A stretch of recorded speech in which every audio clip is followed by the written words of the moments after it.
ভারতের পহেলগামে হামলার ঘটনার পর পাকিস্তান ঘোষণা দেয় তারা ক্ষেপণাস্ত্র পরীক্ষা চালাবে। এ নিয়ে করাচি উপকূলের কাছে তাদের নিজেদের এক্সক্লুসিভ ইকোনমিক জোনে পরীক্ষার বিজ্ঞপ্তি জারি করেছে ইসলামাবাদ। পাকিস্তানি নৌবাহিনীর পক্ষ থেকে জানানো হয় 24-26 এপ্রিলের মধ্যে মিসাইল পরীক্ষা সম্পূর্ণ করবে। এদিকে পাল্টা প্রস্তুতির অংশ হিসেবে ভারতও সামরিক তৎপরতা জোরদার করেছে। গতকাল মিসাইলের ধ্বংসের সফল পরীক্ষা চালিয়েছে ভারতীয় নৌবাহিনী। এক্সে দেওয়া এক পোস্টে ভারতীয় নৌবাহিনী বলেছে এতে তাদের প্রতিরক্ষা সক্ষমতা নতুন মাত্রা যোগ হয়েছে।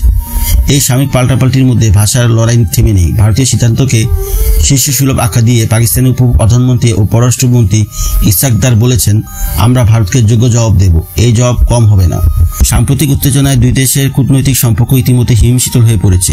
একে অপরের কূটনৈতিক বহিষ্কার করেছে দুই দেশ, বন্ধ হয়েছে আকাশ সীমাও। এখন সামরিক শক্তি প্রদর্শনের পালা শুরু হয়েছে সমুদ্র ও আকাশপথে। চলমান এই পরিস্থিতি দুই দেশের মধ্যে পূর্ণাঙ্গ সংঘাতের আশঙ্কা উড়িয়ে দেওয়া যাচ্ছে না বলে মত দিয়েছেন বিশেষজ্ঞরা। সবাইকে ধন্যবাদ। চ্যানেলটি সাবস্ক্রাইব করতে ভুল করবেন না। আসসালামু আলাইকুম।